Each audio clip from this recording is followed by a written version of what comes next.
Hello dear friends, welcome to this program, Our Moments with God, our moments with the Word of God, our moments with the love, mercy and compassion of God, our moments also with the holy ones of God, and the most holy among them is the Blessed Virgin Mary. And as you know, I have been visiting Medjugorje here, where Our Lady appeared to 6 children in 1981, and I'm very pleased to introduce you Father Leon, who is the chaplain of the English-speaking people. He's been here for 10 years, and since I don't know the authentic story of this place, I have invited Father Leo, and he has very kindly agreed to speak to the audiences of our moments with God. I am very grateful to you, Father Leon. Thank you very much for coming over and agreeing to speak to just in short, what is actually the history of this place? I only know that in 1981 on 24th of June, Mother Mary appeared to 6 children. Yes. Were they children actually, or were they already like youth or grown up? Or? No, they were children. You're right. Where we are, this is the country of Bosnia and Herzegovina. In those days, this was one of 6 republics that made up the Federation of Yugoslavia. Mm-hmm. I'm too young to remember these things, Father. But it was a communist country. Yeah. And on the 24th of June 1981, feast of St. John the Baptist, it was a public holiday here. And as you can tell, it's very, very hot in June here. So the people were free. You know, they didn't have to work or anything. And in the evening, there were 2 girls walking on that road that goes past that hill over that direction there. Mm-hmm. This hill that's known as Srnica. Mm-hmm. And the area of that hill where they were, in the locals call it Potbrdo. This is the local name for that area. And they're walking past Potbrdo, 2 girls. 2 girls. Yeah, Ivanka Ivankovic and her friend Mirjana Dragicevic. Mm-hmm. They were about, how old were they? 15, I think. They were both 15-year-olds. And Mirjana, this is where her grandparents are from. The other kids, they all grew up here and went to school here. Mirjana was in Sarajevo, the capital of Bosnia, and she had come back for the summer holidays. So these 2 are just catching up. They're distant relatives. I think all of them are distantly related. And it is a very small village, actually, so I think everyone is related, so in some way or other. And so they're walking, and Ivanka, her mother had just died in May of that year. So she was in mourning, and in their custom here, she was wearing black. I think they wear black for a year. Mm-hmm. At least they certainly used to, you know, when a loved one dies. And so she was in mourning, but her friend Mirjana was here and they just went talking. They say they were just talking about ordinary teenage girl stuff, whatever that is. God knows. Okay. And on their way back, Ivanka looks over and she says to Mirjana, look, it's Gospa. Gospa means the lady. It's their way of addressing our Blessed Mother. So they said it's Gospa. And, you know, they're very pious here. They have a very pious culture. So they're raised not to joke about holy things. So Mirjana got very mad. She thought, what is happening? You know, how dare Ivanka speak about Our Lady in such a frivolous way? And she wouldn't look, and she just thought Ivanka was being silly. And she kept walking, left Ivanka and kept walking. And then after a while she thought something is wrong. How come her friend didn't follow her? So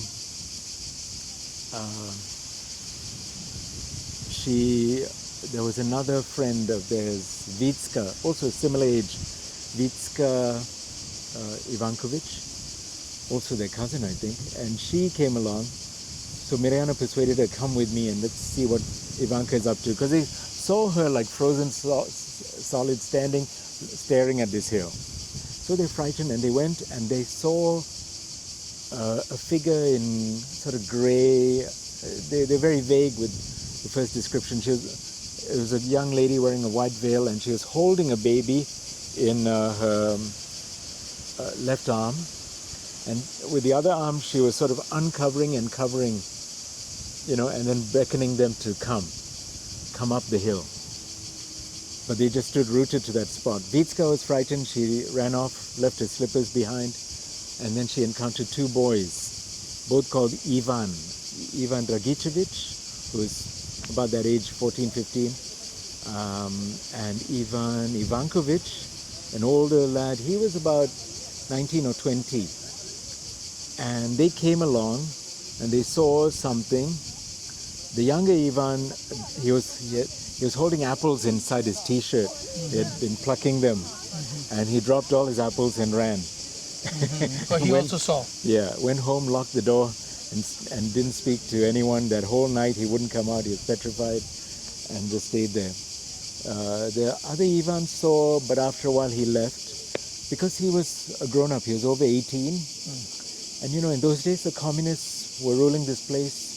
If you showed any inclination about religion, you could be in trouble. And many of the locals here, their grandfathers spent time in prison. Some of them disappeared in prison, never came back. Okay.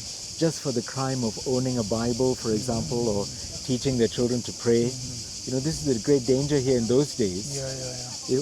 The small kids, when they go to school, they're more likely to blab and say, oh, my father taught me this prayer and that prayer. Because then what happens? Your father goes to jail. Yeah. So they're very cautious about these things. And so the elder Ivan never came back. He still works here as a taxi driver. So he didn't come back the following day, etc. And then there was another girl, Milka Pavlovich, who was looking after the sheep or something, and Vitska called her and she came and saw as well. So that was the first day. And the news about it spread in the village. Immediately, some people believed, some people said, this is nonsense. Typical reaction, I guess. Yeah, typical reaction. And some people said this is a teenage girl's imagination. Some even started to suggest that Mirjana, because she's from Sarajevo, she's from the capital city, that maybe she brought back drugs and their children are hallucinating. So all of that started by the first evening, these little rumors. The second day, so how did had Mother Mary told them to come back the next day, or why did they go back? The first day they saw this figure on the hill beckoning them, holding a child and beckoning. They didn't go up. They didn't speak to her. Oh, okay. Nothing happened. So the next day, 25th of June, they went again. Ivanka wanted to go. So Ivanka was there, Mirjana, Vitska was there, and then two others asked Vitska to bring them along. One was Milka's sister, Maria Pavlovich, and the other is Vitska's godson, Yakov Cholo, who was the youngest. He was 10 years old. He's same age as me. Okay, so and then Ivan Dragicevic, the younger of the two Ivans, he came back as well. He was drawn there. And this time they were at a different part of the hill. If we were at the hill, I could show you where, but it's a different part. Not where the blue cross is? Near the blue cross, where the blue cross is. And there's some houses there. There was a lady there. She was pregnant. She had two young children, and she was looking after two elderly people. Her husband, like most people in those days here, their husbands had to go overseas to work to earn enough money. You know the way Malayalis go to the Gulf? So here they all went to Germany in those days. So her husband was in Germany, and this lady was there, and she was with the children and some other children, and her reported words were, "Look, she is calling you. Go to her." Our Lady appeared again, and in a different part of the hill, and then the children ran up to her, and this was the occasion where the six visionaries, those who became the six visionaries, they ran. And the people who witnessed it said it looked like their feet hardly touched the ground, and they seemed to, float right up to that spot, which they reached in a short space of time. Despite the very rocky... It is very rocky. It's still very rocky on the Blue Cross Way. And with the children, there were some other children who were there. One of them was like a school champion runner, and he said he struggled and he couldn't keep up with them. So when they did catch up with the children, they found them all kneeling down in front of something that no one else could see. Okay. And on these rocks, like on the stones. rocks, yeah. In fact, Yaakov, the youngest boy, he fell down kneeling into a bush of thorns, you know, and but later when he stood up, there was Nothing. nothing. So So this kept on appearing, then she kept on appearing every day to them? Or? that second day, the 25th of June, is when she first spoke.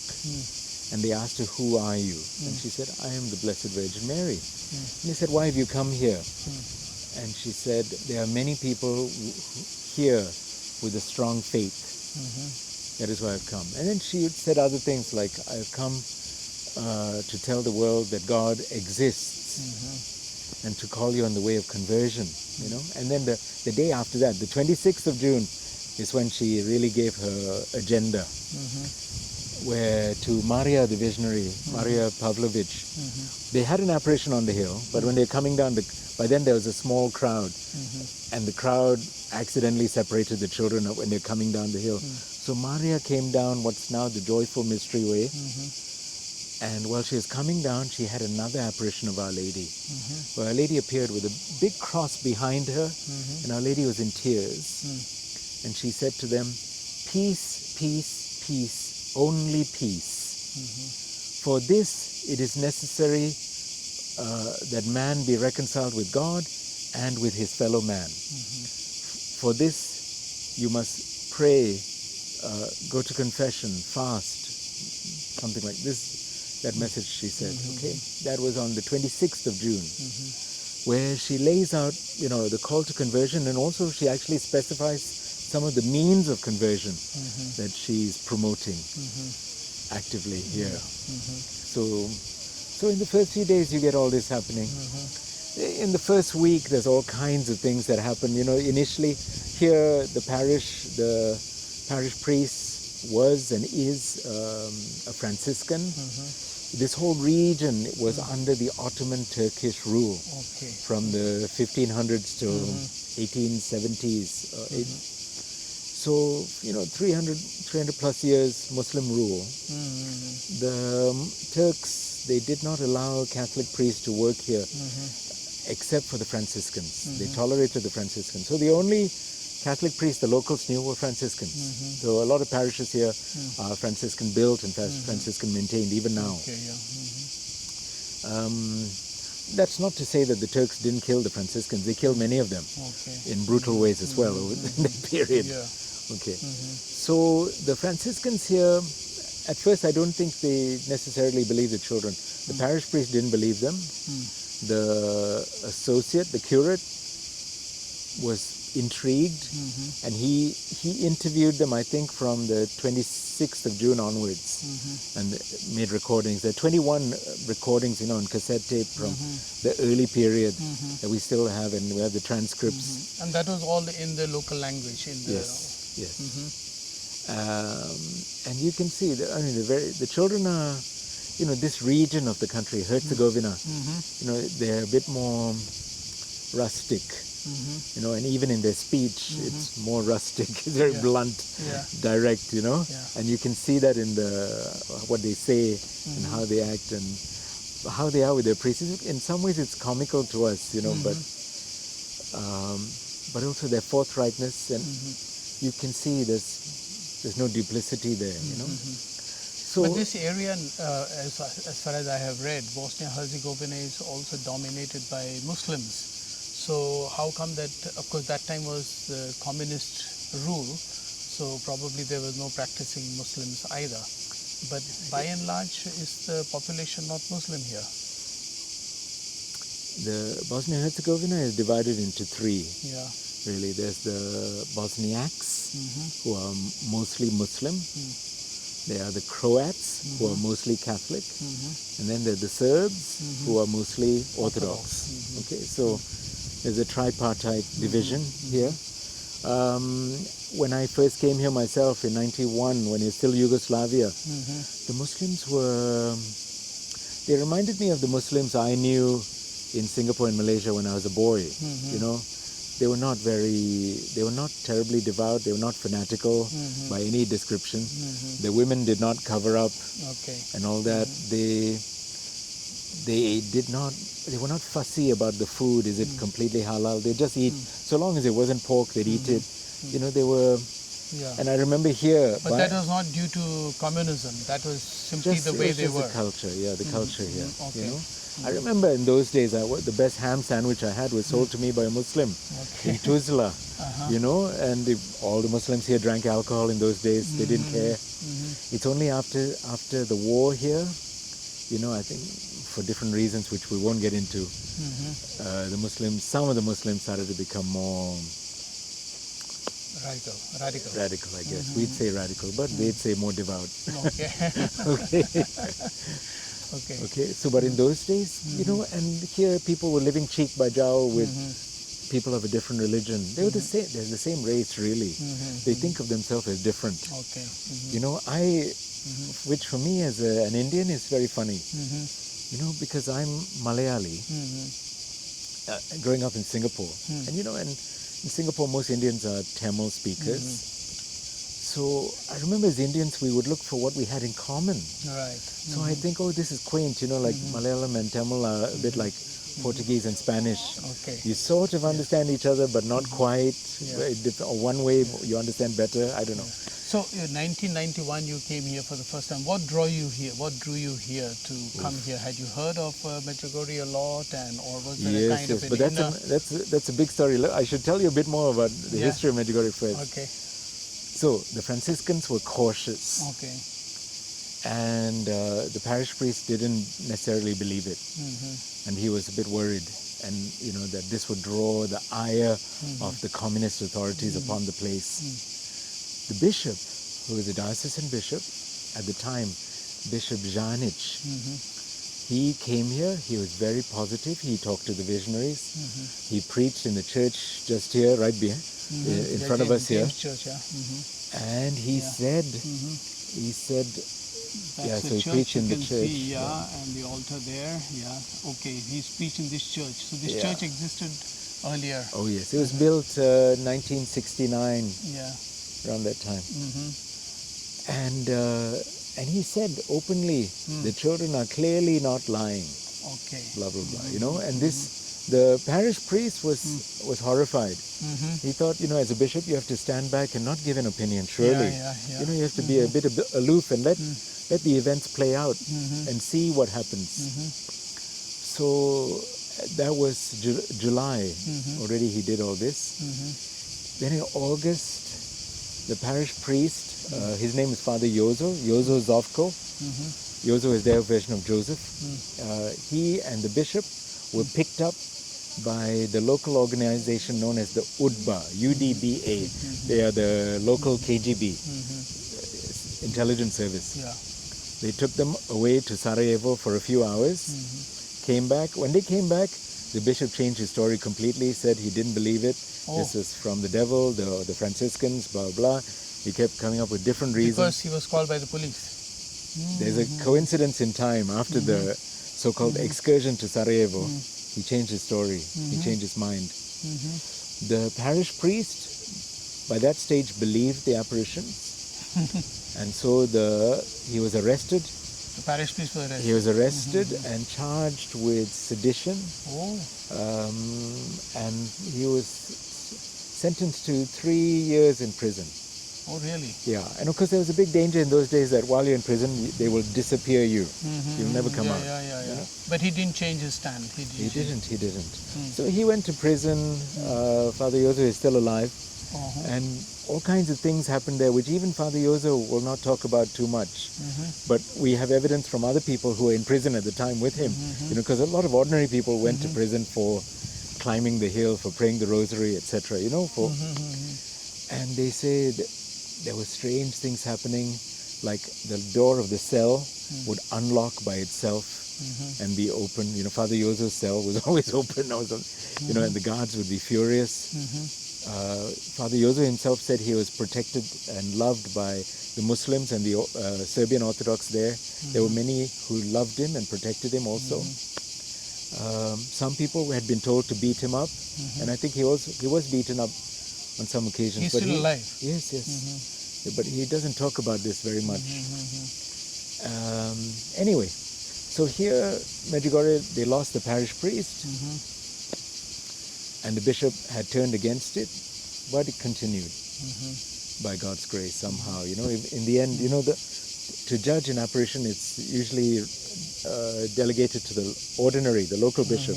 It's his job. So the bishop set up a commission, and just before the first commission gave its findings, and I remember they were only advising him. He abolished it and established a second commission, which was bigger. Means he didn't believe the report of the first. I don't know what the report of the first might have been, but he dismissed them before they could fully report. Then he established a bigger commission, which maybe that was good because you have more experts as well. And even then, he then sat in with the second commission, which is a bit strange. I thought you're supposed to just wait for the report, but I don't know. I suppose you can do what you like if you're a bishop, but by that stage, Rome intervened, Cardinal Ratzinger at the time, and they took away the local bishop's authority to judge Medjugorje and gave it to the Bishops' Conference of Yugoslavia. You know, so then the bishops of Yugoslavia, finally they met in 1991 at a place called Zadar on the coast. And they, you know, there are three judgments that you can reach. There's established as supernatural or established as not supernatural. So first one is approval, second one is complete disapproval. They went for not established as supernatural, the middle one, which is we leave it open, we don't know. Okay, they didn't completely reject it like. They didn't. Because they were divided. Vatican took a long time. They were divided. You see, like for example, the Archbishop of Split, Frane Franic, was a great fan of Medjugorje, and he believed it, and he was, and then so the bishops were fighting. So they couldn't get a consensus. So they went for the neutral option and left it at that. And then much later, you have under Pope Francis, Medjugorje is recognized as a shrine, and it's given a nihil obstat, nothing standing in the way, which is the highest rank of approval for an apparition site that the church will currently grant. I think the old ranking of approved as supernatural still exists, and the Pope could do it, I suppose, but the document by Cardinal Fernandez doesn't mention those three. But so this is where Medjugorje is. Now it enjoys approval. You can have official pilgrimages, bishops can come here openly, etc. I remember some years ago one of the Indian bishops wanted to visit Medjugorje. Then I don't know which diocese bishop told him, no, bishop, you don't go, because it is not yet officially approved by the Vatican, etc. So he didn't actually come. Then later on I read that it was finally approved. But this doesn't make any sense to me. When you say you have to wait for approval before you go. You're saying basically that at Fatima, the 70,000 that saw the miracle of the sun, they wouldn't have been there. Who would have witnessed that? No one, if you're going to wait for approval. Lourdes, all the early miracles, none of them would have happened because they're all waiting for approval. But also, if you look at these shrines, Lourdes and Fatima in particular, when they are given approval, the bishop, the local bishop there, in both places said, so in Lourdes, the Bishop of Tab, and in Fatima, the Bishop of Leiria, they both said one of the reasons we approve is the multitudes coming here. And getting healed and having so many conversions. So people going before approval is looked at as a sign that maybe this should be approved. Now to your story in 1991, what brought you here that time? Thanksgiving. I was 20 years old. No, you were just 20 then? Yeah. I told you I was young.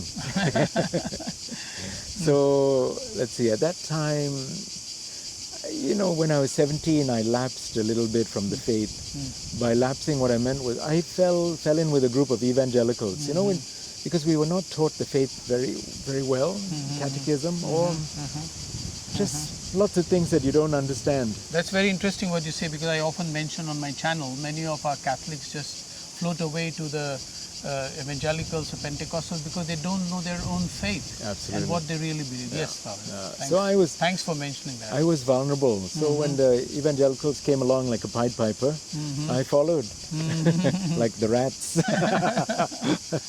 Sorry. And then I gave up on this whole evangelical thing after a few months because for me personally, I found it was living on my emotions. You know, everything they did, they seemed to judge on their emotions. Like their worship service, if it's thrilling and enlightening and enlivening, and the music is wonderful, then they'll come out happy and on fire for Jesus, as they say. And then fiery sermons by the pastors, you know, loud and and you know, full of sound and fury. So, living on your emotions is exhausting. Exhausting. So I abandoned all that, and Our Lady of Medjugorje brought me back to the Catholic faith at the age of 17.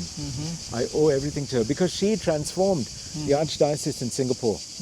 You know, because Singapore was a small island, one Archdiocese, 33 parishes, I think. And, you know, in the 80s, my memory is, you know, we were all very devout. We all, you know, the tabernacle was in the middle, always. We had beautiful altar rails. We all knelt devoutly, received communion on the tongue.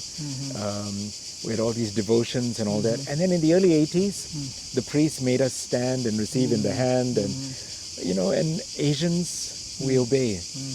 We obey. We didn't like it, but we obeyed. And they put the tabernacle by the side and this, that. All these things that kind of undermine the faith. The faith in the real presence and in devotions and all that. But we obeyed because we are Asian, you know. And we went along with all these things. And so I think that also contributed to my lapsing, you know. So the church in Singapore was very liberal in its leaders, if I can say that. And they were saying, for example, liberation theology ideas and all these kind of things were in vogue, you know, in the church there. And those things don't breed faith. They are contraceptives to the passing on of the faith, is how I like to phrase it, okay? Because you will not engender faith in the next generation with all those things. So you could see things were starting to fall apart. But then in the mid to late 80s, there was this surge of interest in Medjugorje in Singapore. Thanks in part to this couple called Victor and Vivian Wee, this Chinese couple. They had been here in 1985 and they promoted Medjugorje. Eventually the bishop also, the archbishop, promoted it thanks to them. That was not yet Nick Cruz. No. It was Gregory Yong in those days. And he even said, Medjugorje has transformed my archdiocese. Oh, wonderful, really? Yes. So far away. Yes, because one thing that happened is, for example, things like the rosary, we were all told that's old-fashioned, it's for old ladies. Suddenly everyone was praying it. Adoration, benediction, we are all flocking to that now. Confession suddenly was bursting. Everyone wanted to go and confess. Fasting, which no one had even heard of. You know, in Lent maybe you had a lip service of fasting. People were actively fasting Wednesdays and Fridays on bread and water. You know, so a lot of conversions. And it transformed the church in Singapore. Really transformed it. I remember, you know, in Singapore culture, you know, we are majority Chinese. So we have an expression, kiasu. Kiasu, I suppose you translate it as keeping up with the Joneses, you know. Or it literally means you're shamefaced, you know. If your neighbor has something better and you don't have that, this is shame on you, okay? So one parish introduced 24-hour adoration. So then every parish wanted it, you know, because otherwise they would lose face. So in this way, you know, like the faith really spread over the whole island. A lot of conversions. And then that brought you here in... I came when and I you was were not yet a seminarian then? No, I was in the army. You know, we have national service in Singapore. So I came while I was in the army in thanksgiving for recovering my faith. Oh, wonderful. With a group, of course, yeah. With a group from Singapore, with my mother and a group from Singapore. And then what happened? How did you become a Dominican then? That's much later. After the army. Didn't you study also for medicine? Yeah. So 92 I went to England. I went to medical school in Leeds. Became a doctor, worked there for a year. Okay. Then I joined the Dominicans in Scotland. In Scotland, okay. In Edinburgh, where the novitiate was in those days. Okay. Interesting. Yeah. So that's where. But yeah, Medjugorje comes before all of this for me. Why did I do medicine? You know, I wanted to be a priest after visiting Medjugorje. But my parents were very opposed to it, you know, at the time. And I remember even in those days I was thinking, whoever loves father and mother more than me is not worthy of me. But after a few months I felt I couldn't, with zero support, I just felt I couldn't do this. So then I was thinking, I'm not good at anything except maybe medicine. So I went and studied medicine. You have to be good at everything, yeah. No. I don't think, no, I'm going to offend all the doctors out there. I don't think medics are particularly clever. You know, I wish, if I had my time again, I wish I had studied, I don't know, Latin and Greek or Sanskrit or something, classics. Now that you're saying this, I remember when I was doing my PhD in London, there was a doctor in the parish where I was helping. So he said, Father, what you're doing is much more difficult than what I studied as a doctor. What he said was, what he meant was that we just repeat what has been already written, and we have to learn by heart and reproduce it. Whereas you, for your PhD, you have to do original work and really bring out something new, knowledge, till you get your PhD. So in a way, no, we're not making... actually, I mean, being a doctor is having a good memory and recognizing patterns. Yeah. Sorry, I know I'm offending all the doctors there, but you all know it's true. So what about then your own, did you have another conversion or... I did. So in the middle of medical school, I had a dream one day which shook me. And after that, I started to think about the priesthood again and felt great peace and joy. So when I finished medicine, I worked for a year. Then I told my parents, I'm going to become a Dominican. Okay. And this time they were happy. Okay. You know, so yeah. Which is usual for our Indian Malayali families, that they would be happy for their son or daughter to... You think so? Well, I wasn't sure because I thought it was the whole Indian parent think of, oh, my son or daughter must become either a doctor, lawyer, engineer, I don't know. Now, quickly, what are your experiences here of people who come? They experience a lot of miracles, conversion. Would you just say one or the other story for our audiences? They don't have much time. You already ran over half an hour. Okay. I didn't tell you this. My first visit here, I saw Our Lady here on this hill, Cross Mountain. You yourself saw? Yeah. On where the cross is. That same blue cross? No, this one, Cross Mountain. Okay, Cross Mountain. Yeah. And how was that? She's beautiful. Now we haven't got much time, but if you're interested, I think there are many videos of me on I have YouTube seen some of them. Yeah. Talking about this, so you could look up the story there. Yeah. But say quickly, for our audiences also, in case they don't find you on YouTube. No, I think, whoever thinks that seeing Our Lady is a great blessing, you have to remember, at Mass, you receive Jesus himself, and what is more special than Jesus? Nothing. So don't think that, seeing Our Lady, there's a reason for it, but the most special thing is Holy Mass and receiving communion in a state of grace and with great devotion and love. This is more important than any other thing. Now, in terms of miracles here, there are a lot. A lot of cancers healed. There's a lady with ovarian cancer, another one breast cancer, young lady with pancreatic cancer, from Singapore, also healed. I heard 2-3 days ago a lady with multiple sclerosis. So physical healings, depression, all these kind of things. There are a lot. There's so many. I have heard in Austria, for example, many of them come here and then they come back and say, I have totally changed. I owe everything to Medjugorje for changing my life. Yes. Yeah.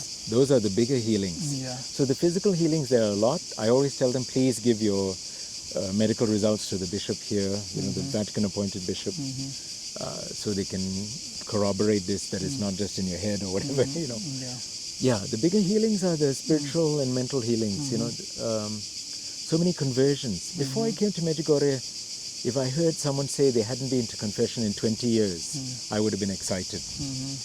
Here, if they say 50 years, that's normal. A lot. You hear a lot. My record is 63 years.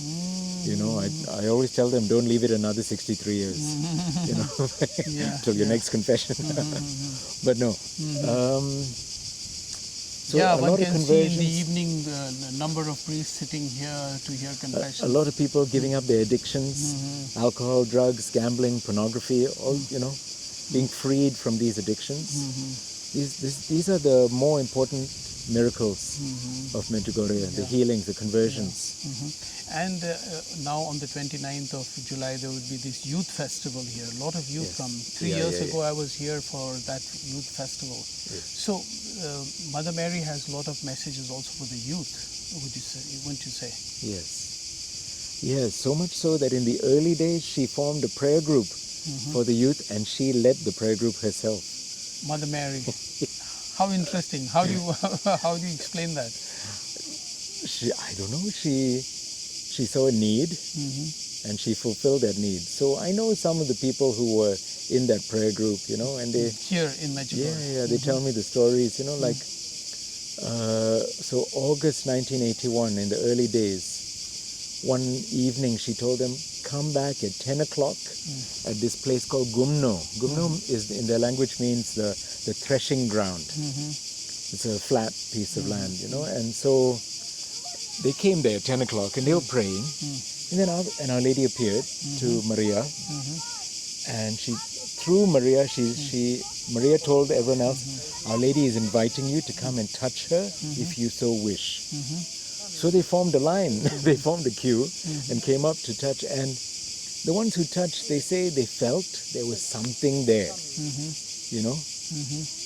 They couldn't see, so the visionary was guiding their hand. And then after a while, Maria started to cry. So they asked her, why are you crying? And she said, where you touch Our Lady, her clothes are becoming black. And she started crying, And there was an older man there called Marinko. Marinko is maybe their parents' age, and he was looking out for the visionaries because none of their parents were around. Their fathers were not around. Their fathers were working in Germany. So he was like a protective father figure. And he immediately clocked what was going on. So he said to them, all of you, every single one of you, tomorrow morning you're all going to confession. Okay. So they went to confession, But this story about whoever was touching her, her garment was turning black. Because of their sins. Because of their sins. They had unconfessed sins. So that made a huge impression on them, the young people. And then from there, that was the nucleus of the prayer group, which she led. She asked them, she said, I ask you to commit yourselves, I forget whether it was 1 year or 3 years, not to enter into any romantic relationships, in that period, to focus on prayer and the group. And she asked of them 3 hours of prayer every day. So these are teenagers, 3 hours prayer. And they did. And they committed themselves and followed it. Yes. So would you say that this is what Mother Mary might be asking also many of the youth of today? What would you tell our audiences? The youth of today? Would she be also asking them, what would you have to say to the youth? I'd say first of all, choose Jesus above all. Choose the love above all other loves. Remember that everything else that you love or you might be tempted by or fascinated by is transient. It will fail, it will die, it will corrupt. Only Jesus abides. Only Jesus remains. And only through Jesus can the other things that you love attain some kind of eternity. So don't make a God out of relationships or your looks or your strength, your biceps, I don't know, or how many followers you have on social media. These are not gods. None of them are gods. In fact, they will all fail you. They will let you down sooner or later. Only Jesus is always faithful. So, if you put Jesus in the first place, also when you have relationships, your husband or wife, if they also put Jesus in the first place, then the two of you will come closer together because you're both heading towards Jesus. But if you make each other your goal, you will never achieve it. You will never draw closer to each other. So, and also I would say the same to the parents. Put Jesus first. Don't think of your children's marriage and what kind of fair bride your son wants to marry and she must be a doctor. All this nonsense, put aside. This is absolute nonsense. Okay, these things are not important. Far more important is that they have a strong faith. Yeah. And if you want a strong faith, live the sacraments. Go to confession. Make a proper confession. Not this half-baked kind of confessions and all that. Proper confession. Go to adoration, because at Mass, at Holy Communion, we never have enough time with Jesus. So we need something like adoration. Pray the Rosary every day, the complete Rosary every day. Don't say that you're too busy. None of you is that busy, okay? And I know that.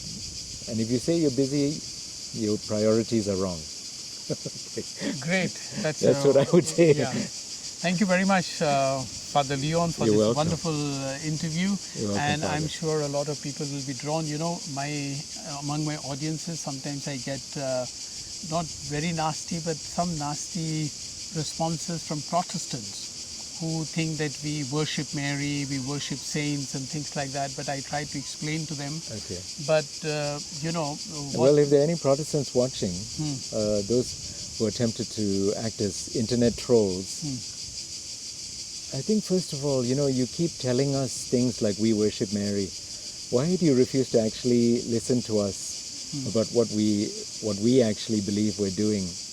And then if you think that making a statue or kissing a statue's feet or something is idolatry, what are you doing if you have a photo of your loved one on your phone or your wallet and you kiss the photo? Are you idolaters? So, and then some of you will say silly things like Jesus said, "Call no man father," and you Catholics call your priest father. Okay, well, what do you call your own fathers? Don't say I call him dad or acha or something. You think Jesus was just banning the English word father? But I'll tell you this. I don't think you are wicked or evil. I know you're doing this out of goodwill and out of love. You actually think Catholics are deluded and you love us and you want us to come back to Jesus as you see things. But I want you to ponder, why is it that for 1,500 years or even more, no one had the kind of beliefs that you believe? You have these strange man-made traditions like sola scriptura, everything, the Bible is the ultimate authority, or once saved, always saved, or salvation by faith alone. All of these are man-made doctrines. They're not from God. Okay, they're from a distorted reading of Scripture by individual human beings and getting things massively wrong. So I say to you with great love, if Catholics are not Christian, no one is Christian. If the Pope is not the successor of Peter, there is no Christianity to talk about. Nothing at all. And you all would not have any Bible. I know you have a truncated Bible, but you wouldn't even have that. Okay? So I ask you to at least open your hearts. Many of you do have goodwill. Open your hearts to what Catholics really believe. And for that, I'd say to the Catholics, get a catechism and be familiar with its contents. Live the Catholic faith and shine with the Catholic faith so that people see Jesus in you and are drawn to Jesus through you. Because to all the Protestants out there, my thing is, I want you all to be able to receive Jesus. From the Catholic point of view, it's like we are eating a 7-course meal, a beautiful meal, and you all are nibbling on celery and you're hungry. But we have all the sacraments and we want you to be able to share that. We want you to be able to eat the body of Jesus and to drink his precious blood. This is such a beautiful thing that many of you are going without. So that's what I would want to say. Wonderful. To you. That's a good message. Thank you very much. And I'll just take a very quick shot of this place where the people gather in the evening. which you referred to, but because it was so sunny, we could not take interview in this place, but I just take a quick view of this place with this camera. So here is the place where a huge gathering takes place in the evening, and right in front you can see that there is the altar there, where at 7 o'clock there will be mass, and this whole place will be full of people. As you can see, it will be all full of people, crowded, and more so during the summer. You can see this whole place is filled, and you cannot, but it is so orderly and so quiet. Sama malu. People participate very devoutly Yani in razumiem this sve, oprostite. mass here, which takes place every Tamo- day at tamo 7 ima o'clock, and ispovijed in winter it is hrvatski. at 5 o'clock for those who Kada? can take part, and then there is this big Mislim screen 6 sati. which you can see, Okay. and in the evening it will be much more bright. And now I take opportunity from you to say goodbye for now, and I hope you will have also an inclination to come to Medjugorje to visit this place and also experience Mother Mary's miracles. Thank you very much, and please subscribe to the channel. Thank you. I try and explain the best way I can.